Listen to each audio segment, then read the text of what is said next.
जल्दी फोकस करो। নমস্কার।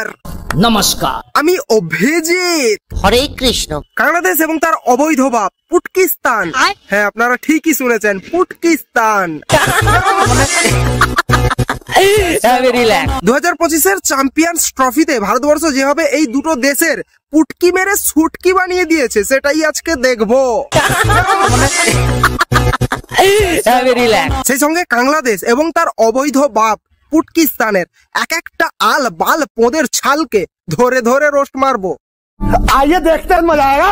তো চলো আজকের ভিডিওটা শুরু করা যাক। আগামীকালকে মাঠে নামতেছে টাইগার বাহিনী, শক্তিশালী টাইগার বাহিনী ভারতের বিপক্ষে মাঠে নামতেছে। ভাই দেখ, একটু ভুল বললি, ওটা টাইগার বাহিনী নয়, ওটা টাইগার বাহিনী। 2025-এর চ্যাম্পিয়ন্স ট্রফিতে ভারতবর্ষ বাংলাদেশের এমন ভাবে গাঁড় মেরে ভাঁড় বানিয়ে দিয়েছে যে শুধু বাংলাদেশের প্লেয়ার নয়, পুরো বাংলাদেশের এখন গাঁড় টাই টাই করছে। তাই ওটা টাইগার বাহিনী নয়, ওটা আসলে টাইগার বাহিনী। না না, হবে বলছি না, হতে পারে। তো বস, আজকের এই ভিডিওটা স্টার্টিং দেখে আশা করি বুঝতে পেরে গেছো যে আজকের এই ভিডিওটা কোন লেভেলের হতে চলেছে। আজকের এই ভিডিওর মধ্য দিয়ে সমস্ত ভারত বিরোধী মালগুলোকে জাস্ট একটাই কথা বলবো, ইন দা ভোগ অফ মা, মায়ের ভোগে যাবার জন্য তৈরি হ।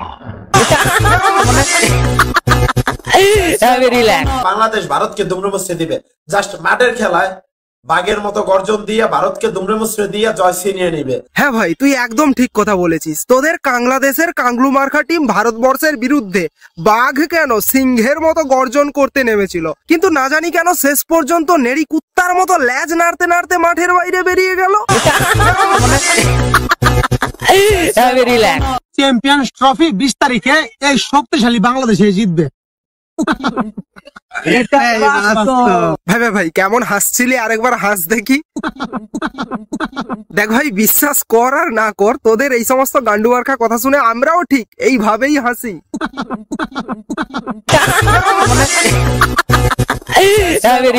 মানে 2025 সালে আসলে প্রথম জয় ভারতকে হারিয়ে দিয়ে আমরা শুভ সূচনা করব। बाप को भेज, तेरे बस की बात नहीं।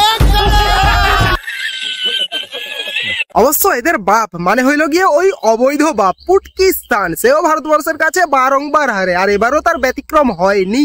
শর্মা নাকি ফর্মে ফিরছে। এ হচ্ছে বাংলাদেশের কাংলু কালুয়া মাল, যার মাথার চুল জাস্ট লাইক আমার ঝাটের বাল। দেখেন, প্রথম ম্যাচটা কিন্তু যেহেতু আমাদের 20 তারিখে ইন্ডিয়ার বিপক্ষে বাংলাদেশে খেলা আছে দুবাইতে খেলা আছে, ওই খেলাটা গুরুত্বপূর্ণ। ইন্ডিয়াকে হারিয়ে দিতে পারলে তা আমরা চ্যাম্পিয়ন্স ট্রফির ফাইনালে কাছাকাছি আমরা চলে যাবো, মানে সেমিফাইনাল, তারপর তো ফাইনাল। সেমিফাইনালে গেলে তো আমরা ফাইনালে চলে যাবো, সমস্যা নেই। বাংলাদেশের কাংলু মার্কা এই গান্ডুরা 2025-এর চ্যাম্পিয়ন্স ট্রফিতে ভারতকে হারিয়ে সেমিফাইনাল এবং ফাইনালে যাওয়ার দিবা স্বপ্ন দেখছিল, আর এদিকে ভারত তাদের সেই দিবা স্বপ্নের মুখে হালকা করে মুইত্যা দিছে। হ্যাঁ, বেশি মুতে নাই, হালকা করেই মুতেছে, কারণ ভারতও জানে বেশি মুইত্যা দিলে বাংলাদেশে আবার অকালে বন্যা হয়ে যাবে।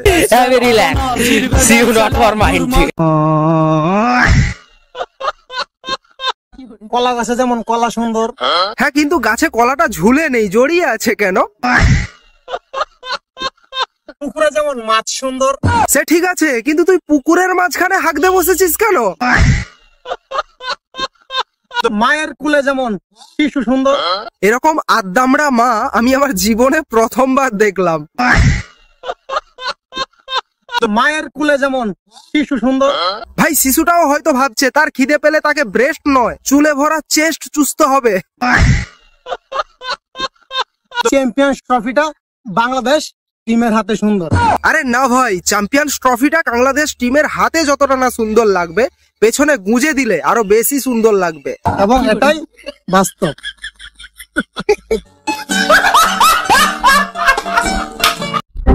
অবশেষে আইসিসি চ্যাম্পিয়ন ট্রফিতে বাংলাদেশকে ভয় পাচ্ছে ভারত।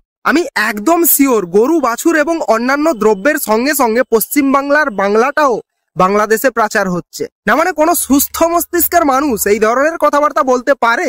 পারে না। এ বাবা, আমি তো বাংলাদেশকে নিয়ে ভিডিও বানাচ্ছি আর এটা তো জিজ্ঞাসা করতেই ভুলে গেছি। গরিবেরা ভালো আছো? আচ্ছা আচ্ছা, অনেক কমেডি হয়েছে, এবার একটু আমি বাংলাদেশকে একটা সিরিয়াস কথা জিজ্ঞাসা করতে চাই। আর সিরিয়াস কথাটা হলো এটাই যে তোমরা এত গরিব কেন?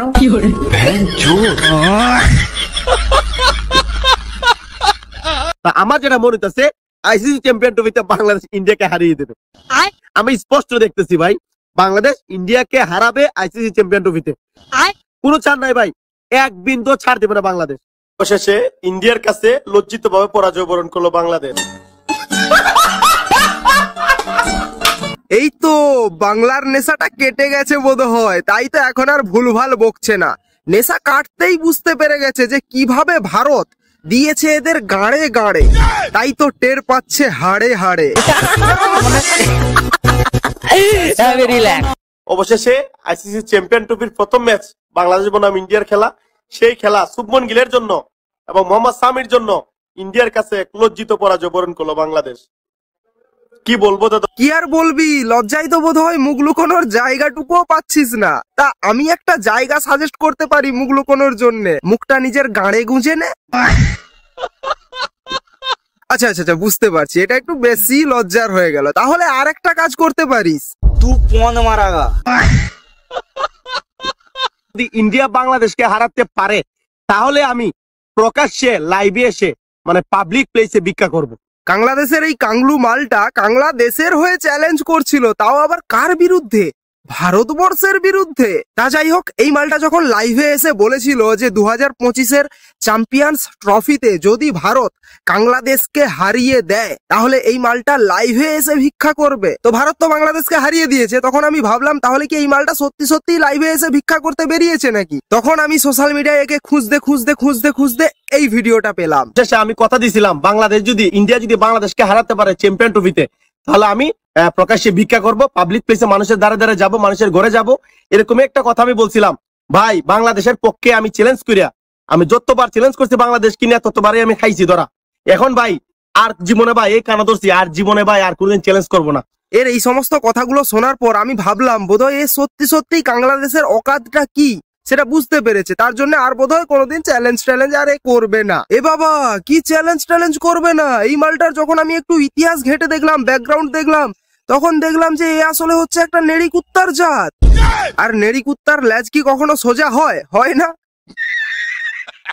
আবে এই বাংলাদেশের কাংলু মালটা এর আগেও বহুবার চ্যালেঞ্জ ধরে হারার পর ঠিক একই কথা বলেছিল। আমি এই কানা ধরছি আর কোনোদিন মানে ইন্ডিয়ার বিপক্ষে কথা কইতাম না, আর কোনোদিন গলাবাজি করতাম না। আমি জানি ইন্ডিয়া অনেক শক্তিশালী দল, ইন্ডিয়ার সাথে বাংলাদেশ আরো 7বার জন্ম নিল, বাংলাদেশ ইন্ডিয়ার সাথে জিততে পারবে না। আমি পারি না, আর পারি না, আমি কেন মরি না। ভারতের কাছে এই নেড়িকুত্তারা হারার পরেও এই নেড়িকুত্তাদের লেজ একটুও সোজা হয়নি। ওই যে বললাম, নেড়িকুত্তার লেজ কখনো সোজা হয় না। পরের ম্যাচে পাকিস্তানকে হারাতে হবে, নিউজিল্যান্ডকে হারাতে হবে, দুইটা ম্যাচ বাংলাদেশ জিততে হবে। যদি বাংলাদেশ দুইটা দলকে হারিয়ে জিততে পারে তাহলে চ্যাম্পিয়ন ট্রফি সেমিফাইনালে বাংলাদেশকে কেউ আটকাতে পারবে না। তাহলে নিশ্চিত চিন্তা করে আসি চ্যাম্পিয়ন ট্রফি সেমিফাইনাল খেলবে বাংলাদেশ। আর সেমিফাইনাল যদি একবার খেললে ফেলে বাংলাদেশ ইন্ডিয়ার সাথে হইতে পারে, ফাইনাল দেখা হইতে পারে বাংলাদেশের। অতএব আমরা আবারও রেডি আছি যে কোনো মুহূর্তে চ্যাম্পিয়ন ট্রফিতে। এখনো বাংলাদেশ লড়াই করতেছে, মনে এবার মানে সেমিফাইনাল যাবে বাংলাদেশ, দুটো ম্যাচ জিততে। আমি শিওর ভাই, ভারত এদের পোঙ্গা মেরে ঠোঙ্গা বানিয়ে দিয়েছিল আর তাতেও এদের শান্তি হয়নি। ঠিক তারপরে নিউজিল্যান্ড যখন এদের পোঙ্গা মেরে ঠোঙ্গা বানিয়ে দেয় এবং সেই ঠোঙ্গায় কয়েকটা ছোলা ভাজা দিয়ে বলে, যা বাবা তোরা তো আর চ্যাম্পিয়ন্স ট্রফি খেলতে পারবি না, তাই ছোলা ভাজা খেতে খেতে বাড়ি যা। তখন বাংলাদেশের এই নেড়িকুত্তার দল ভারতকে বদদুয়া দিতে থাকে যাতে ভারত চ্যাম্পিয়ন্স ট্রফি না জিততে পারে। কিন্তু ভাই, নিউজিল্যান্ড যে শক্তিশালী দল, পাকিস্তান যে শক্তিশালী দল, টিম ইন্ডিয়া একটা ম্যাচ জিতবে কিনা আমি শিওর না। অতএব যদি না জিতে একটাও, টিম ইন্ডিয়া বাড়ির রাস্তা করবে, মানে ধরতে যায় সেমিফাইনালে ইন্ডিয়া যাবে না। শালা মারবো এখানে, লাশ পড়বে শ্মশান। এই পুরো ঘটনাটাকে যদি একটা ছোট্ট ফ্রেমের মধ্যে ধরা যায় তাহলে ঘটনাটা আসলে যা দাঁড়াবে। অস্ট্রেলিয়া, ইন্ডিয়া, বাংলাদেশ, এই 3 দেশ থেকে শক্তিশালী ক্রিকেটে শক্তিশালী কোন দেশ? বাংলাদেশ। মুখ খারাপ করতে পারতেছি না পাবলিকের জন্য।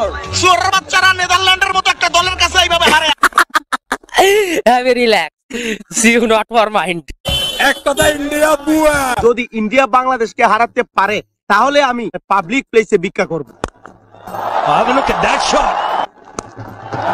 আরে তুমি জানো না ইন্ডিয়া হইছে একটা কিং, বুঝছো? ওরা হইছে রাজা, ওদের সাথে পাঙ্গা নিও না। ওদের সাথে যতবারই পাঙ্গা নিছো, আমি ওদের ভিডিও দেখি কিন্তু যতবার পাঙ্গা নিছে ততবারই গোসল করছে, মাথা নেড়া করছে, শেষ পর্যন্ত ভিক্ষা করতে আইছে। আসলে ভাই তোর কোনো লজ্জা শরম নাই? কেন ইন্ডিয়াকে নিয়ে কথা বলিস? আমি দেখছিলাম দুধ দিয়ে গোসল করছিল। না না भाई मजा आया। আপা আপা আপা রে ইন্ডিয়ার সাথে পাঙ্গা নিছিলাম, তখন আমার মাঝে ভিক্ষাও দেয় না, দূরে দূরে মারে। এই নেড়ি কুত্তাটাকে তার দেশে কেউ ভিক্ষা দিচ্ছে না, তা ভিক্ষা দেবে কি করে? তোর দেশ তো এমনিতেই ভিখিরি দেশ। তাই বলছি আয় আমার দেশে আয়, নিশ্চিত ভিক্ষা পেয়ে যাবি এখানে। এখান থেকে ভিক্ষে করে নিয়ে তোর দেশে ফিরলে তোর একটা নয় দুটো লাভ হবে। এক, তোর পেট ভরবে, এবং দুই, বিদেশের টাকা তোর দেশে ঢুকলে তোর ভিখিরি দেশের জিডিপি একটু হাই হবে। সে বাংলাদেশের সাথে চ্যাম্পিয়ন ট্রফিতে চরম অন্যায় করলো ইন্ডিয়া, কথাটা বললেন প্যাট কামিন্স। হ্যাঁ রে, প্যাট কামিন্স তো তোর পাশের ঘরের চাচা হয় না, তাই একা একা এসে তোর কানে বলে গিয়েছিল। বাংলাদেশকে উইকেট দেখতে দেওয়া হয় নাই। বাংলাদেশকে সেন্ট্রাল উইকেটে, যে উইকেটে খেলা হয়েছিল বাংলাদেশ ইন্ডিয়ার, সেই মাঠের মধ্যে বাংলাদেশকে ব্যাটিং করতে দেওয়া হয় নাই, প্র্যাকটিস করতে দেওয়া হয় নাই, উইকেট দেখতে দেওয়া হয় নাই। অথচ টিম ইন্ডিয়া সে উইকেটে প্র্যাকটিস করছে, উইকেটে ঘোরাঘুরি করছে, উইকেটের আচরণ বুঝছে, ব্যাটিং উইকেট না বোলিং উইকেট সব বুঝছে। কিন্তু বাংলাদেশের বেলায় ঢেরেস আর ইন্ডিয়ার বেলায় তাল গাছ। আসলে কি জানো তো, আমাদের বাংলায় একটা সুন্দর প্রবাদ রয়েছে, নাচতে না জানলে উঠোন বেঁকা। এদেরও ঠিক একই অবস্থা হয়েছে। যাই হোক, এ তো গেল বাংলাদেশের নেড়ি কুত্তার দল, কিন্তু এদের অবৈধ বাপ পুটকিস্তান, সে তো আবার এদের থেকেও 10 ধাপ ওপরে। खबर है कि इंडिया ने अपने 22 पंडित दुबई स्टेडियम में उतार दिए मुख्तलिफ जगहों पर। क्योंकि हर प्लेयर पर 2-2 पंडित हो गए और वो इतने जादू टोने कर रहे हैं कि पाकिस्तानी प्लेयर डिस्ट्रैक्ट हो रहे हैं। और वो यही वजह थी कि इंडिया पाकिस्तान नहीं आना चाहता था, क्योंकि उनको पता था कि इंडिया जब पाकिस्तान आएगा तो उनके पंडित उनके साथ नहीं आ सकेंगे, और पाकिस्तान ऐसा होने भी नहीं देंगे, क्योंकि बहुत से हमारे जो नूरी इल्म वाले हैं वो भी वहां पर होंगे, तो इसलिए उनका जादू नहीं चलेगा। अब उनके 22 पंडित का जादू कर रहे हैं कि पाकिस्तानी प्लेयर्स को मुश्किल आ रही है खेलने में। বাংলায় অনুবাদ করে যদি এক কথায় বলা যায়, তাহলে এরা যেটা বলতে চাইছে যে ভারত নাকি জাদু টোনা করে পাকিস্তানকে হারিয়েছে। कुछ जो भी उन्होंने जादू टोना करना था वो किया था। अबे तू थोड़ा सा बहन का लोड़ा क्या? আবে আমরা 2025-এ বাস করছি, আর 2025 সালে দাঁড়িয়ে তোরা এই ধরনের কথাবার্তা বলছিস। ডাহা গন্ড মূর্খ যে না, সেও তোদেরকে দেখে হাসবে। এমনিতে দেখতে গেলে বাংলাদেশের অবৈধ বাপ পুটকিস্তান, এটা এমনিতেই একটা গন্ড মূর্খের দেশ, সুতরাং এদের থেকে এই ধরনের যে কথাবার্তা আসবে এটাই তো আশা রাখা স্বাভাবিক। এরা এই ধরনের কথাবার্তা বলতে বলতে একদিন আদিম মানবদেরও ছাপিয়ে যাবে। একটা সময় আসবে যখন এরা আবার পুনরায় আদিম মানবের মতোই ল্যাংটো হয়ে বনে বাজারে ঘুরে বেড়াবে। ভাই, এরা আবার বনে বাজারে যদি ঘুরে বেড়ায় তাতেও বিপদ, কারণ এরা যদি বনের মধ্যে গিয়ে বসবাস করা শুরু করে না, তাহলে জীববৈচিত্র্যও নষ্ট হবে আর প্রকৃতির ভারসাম্যও নষ্ট হবে। তোমরা হয়তো ভাবছো এটা আবার আমি কি ধরনের ইললজিক্যাল কথাবার্তা বললাম। আরে না না ভাই, এর পেছনে বিশাল বড় লজিক রয়েছে। না মানে এদের প্রসব সংখ্যা তো বন্য পশু কিংবা প্রাণীদের থেকেও বেশি, তাই এরা যদি বনে গিয়ে বসবাস শুরু করে তো এরাই তো বনের সমস্ত ফলমূল পাতা খেয়ে শেষ করে দেবে। তখন বন্য পশু প্রাণীরা আর কি খাবে? তারা তো না খেতে পেয়ে মারা যাবে। তো বাস, আজকের ভিডিওটা এখানেই শেষ করছি। আজকের ভিডিওটা আসলেই ছিল চারানার কেতন, 12 আনার দক্ষিণা। বোঝা গেল? হ্যাঁ, এই 4 আনার কেতনটা তোমরা দেখলে, এবার 12 আনার দক্ষিণাটা তোমাদেরকেই দিতে হবে। আর এই 12 আনার দক্ষিণাটা যেটা আমি তোমাদের থেকে চাই সেটা হচ্ছে লাইকস, কমেন্টস এবং শেয়ার। আর চ্যানেলটাকেও অবশ্যই যারা এখনো সাবস্ক্রাইব না করেছো সাবস্ক্রাইবটাও করে নিও, এটাই হচ্ছে দক্ষিণা। আমি জানি তোমরা লাইকসও করবে, কমেন্টসও করবে, শেয়ারও করবে, তবে খুব জলদি তাড়াতাড়ি 25,000-এর ফ্যামিলি তৈরি করো, এটা তোমাদের কাছে রিকোয়েস্ট থাকলো। দেখা হচ্ছে নেক্সট ভিডিওতে। Bye bye.